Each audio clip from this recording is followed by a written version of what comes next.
And a best of 3 here between the world standards. It's Echo and APBR. Lapu Lapu is, honestly, I'm a little surprised about the Lapu Lapu showing up. Were you guys not like a little bit rattled? Like, yeah. What's the reasoning behind All this? right. I have a simple way of tackling things wherein every time that the Faramis is meta, Lapu Lapu will always be meta. Yeah. Just because of that interaction, like, where you're the one to kind of counter the Faramis ultimate. It's pretty simple for me. So just dive in on the Faramis ultimate with your bravest fighter. Exactly. Just free setup, because one swing of your, or maybe 2 swings of your ult, you already have taken out the Netherrealm extra shields, and they will be stunned, and that's free setup for your stun. And not only that, but you actually get to complement, and this could work also really well with the final slash, right? Either for the after effect of that, where the Netherrealm is already kind of expended a little bit, or even to set it up, yeah, to let that be available. Really great point, because what you get from it, like, is extra vengeance. At the same time, you can swap between your initiations, right? You can start with the Arlet, you can start with the Lapu Lapu, or vice versa. Right.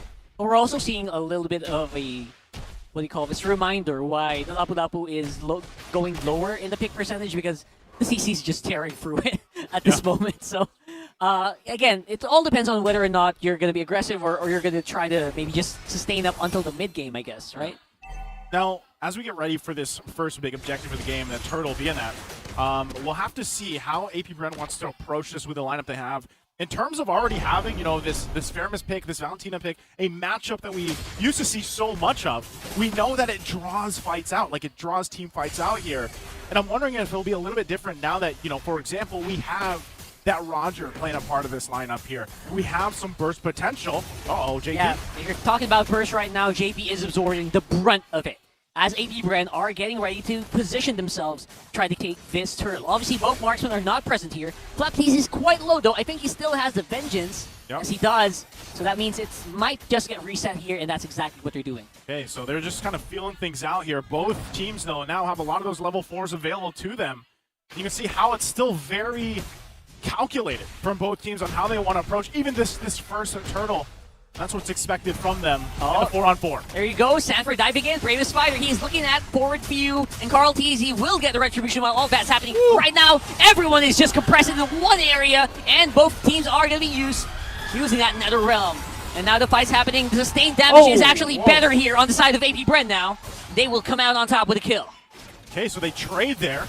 JP, the one to go down. APBR still looking possibly for more here. They're going to back off, but it's a 1-for-1 trade with the Turtle in favor of Echo.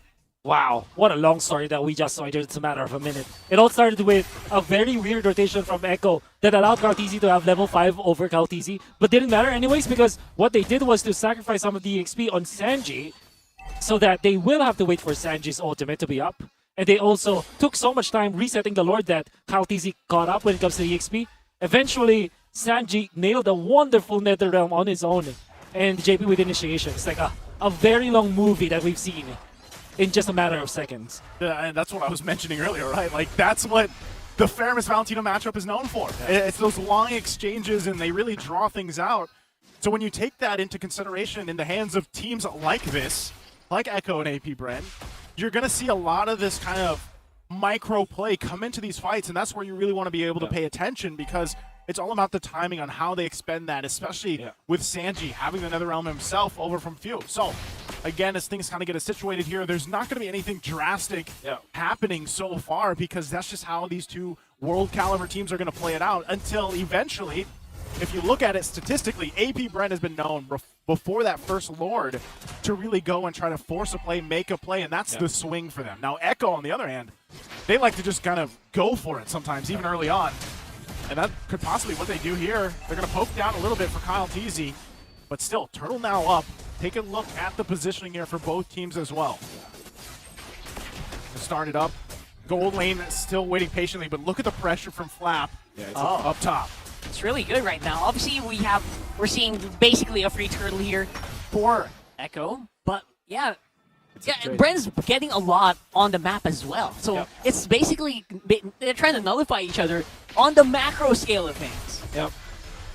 This is where we start to go for trades, and this is probably why people are looking at the meta in the Philippines, why it looks quote-unquote boring, because sometimes teams have understood their power spike so much that in that case, like, the slight advantage that Echo has when it comes to EXP as well as damage, because they got the first turtle, AP Brent already decided we cannot fight second turtle with just trades, so they even up. It's just all trades. That's part of the reason why teams, or why viewers look at the Philippines and say it's boring. It's because of the better understanding of the macro game that you just trade off. That's true. No, that's what I was saying. It's really a disciplined approach as a region as a whole, right? It is. Now, if you're a viewer and you're watching some of the other regions, it's fun to watch all these clashes here and there, and it gets a little messy, and you're like, oh, that was exciting.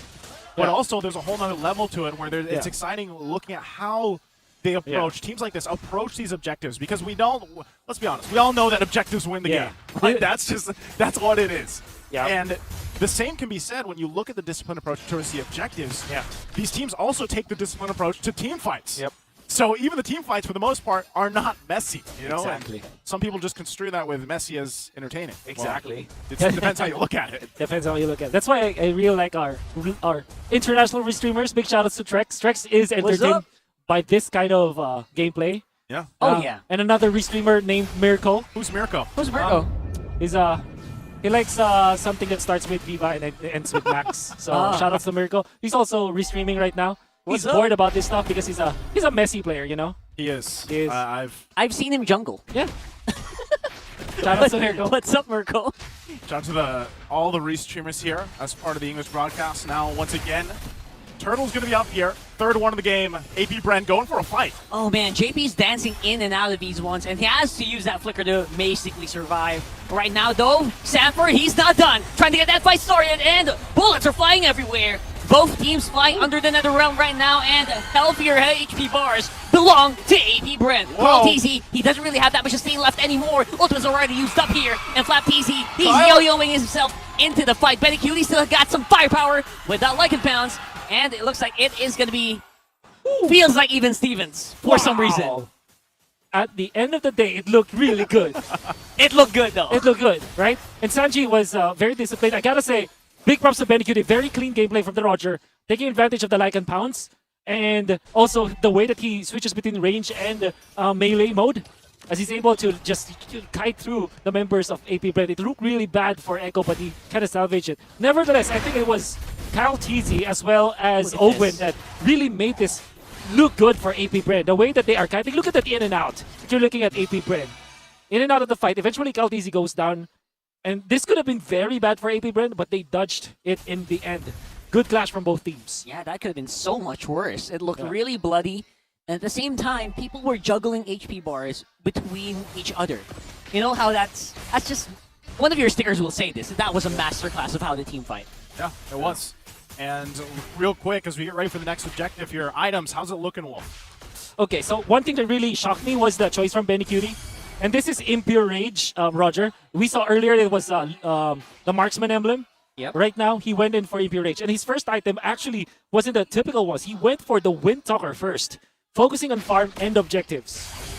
Yeah, basically, faster attack speed and faster move speed get towards those gold sources a lot quicker. Okay, with that, next resource here, as they play around it, the next objective is going to be this Lord up. AP Brent not able to find the pickoff they were looking for. They did get the Daytona's welcome up, but it's just going to be back up by the time that Echo decides to actually go ahead and contest this. But you still see the focus on the map, especially from Flap here on the bottom side now with the CC pushing there as he goes and grabs that. So they get another turret to work around with. And right now, AP Brent has to decide how they want to approach this. They still don't have a clear go signal on taking this Lord. So they'll just kind of wait and feel things out. Either of these teams, if they can get the mid turrets down, the tier 1s, that would help them a little bit more. But right now, it's a stalemate. Yeah, obviously, the CC really does command that you look at the map, or else you will lose a big chunk of these turrets. Right now, though, we're seeing a flicker already used up. Sanji already used up a lot of what he has in the barrel. It's still going to be happening here. Fight erupting, and few already going to be taken out. Flickers used by Sanford. Nice dodge here. Tries sidestep, and Vengeance on the CC means that it will be a disengage for AP Brent. It looked really bad for Echo, but they came out on top.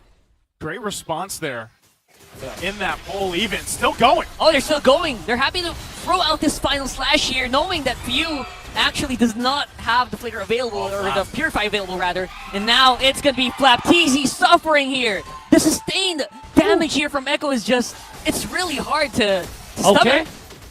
And of course, they're not done. Sanji with a re-engage as well. The final slash is already back up, and they are taking bodies right now. Flapteezy looking for someone to hit with the Appraiser's Wrap, but no one's home.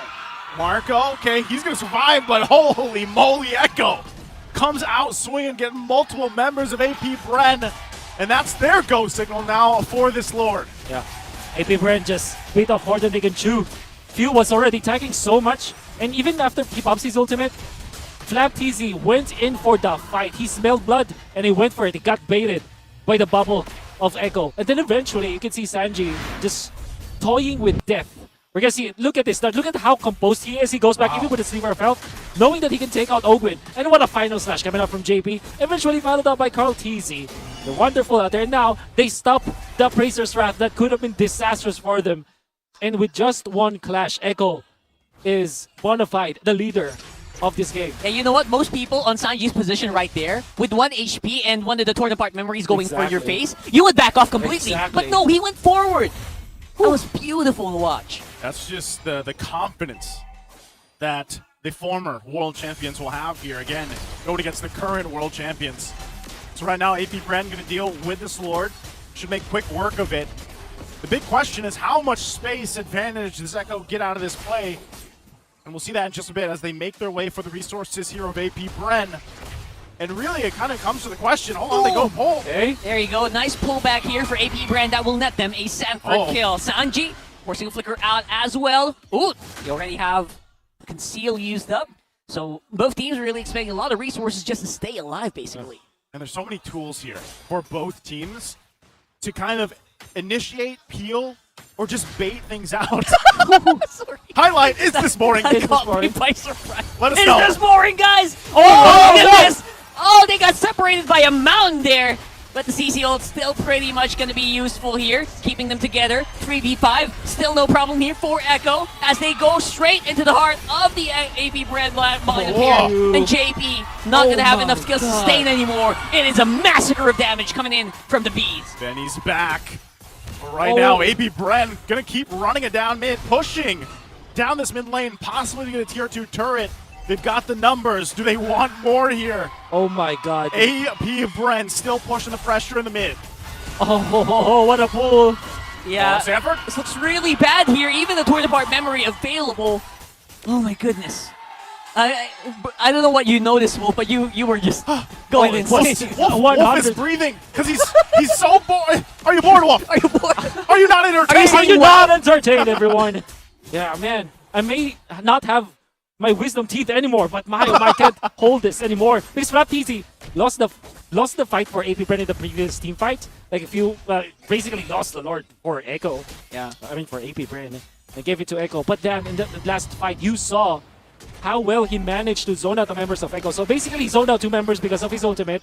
And that allowed AP Bren to isolate Flapteezy. And then, because of the pool that you get from Few, Flapteezy doesn't have any of his teammates anymore because they were zoned out by Flapteezy. And that was a beautiful, I don't know actually if Flapteezy meant for that ultimate to go that way where there's a mount that separates 2 members of Echo and they're practically stunned, both of them, because they cannot move away from each other. I don't know if that was intended, but that was the result. They zoned out Flapteezy because of that, isolated Flapteezy, which meant that AP Bren took 3, and now they have gotten the lead back again. Well, with that, lead or not, AP Bren going to go ahead and start up this Lord to take it on their side here, but Flapteezy has the information he needs as well. Big item pickup for Super Marco. Sanji doesn't have an ultimate yet. He's got to hold on and find the right one here, but take a look at the positioning. Lord's going to go through this phase for a while until they punch it in. Ogwin, though. Yep, nice pullback there. Flapteezy going to be using up the CC immunity of the Barretts just to try to stay alive, but look at that. Sanji's going to be the one who's caught here by the yo-yo blitz of Flapteezy. I think he still has the curry call available already. Used it up, making sure that Echo can't get out of this fight anymore. Now the fight's happening right now. HP are still very much healthy here for AP Bren, who have maximized the use of the Nether Realm. Now it's going to be JP falling. Oh man, it's only Benny Cutie. AP Bren, we don't even need the Lord. They say let's push it down the mid. And it's Benny Cutie against AP Brent. The Orcas are going to be the one. Make sure to click that goodie bag on your base, on your TikTok app, as they are going to be walking and making short work of that base inside. It's 1-0 for the world champs.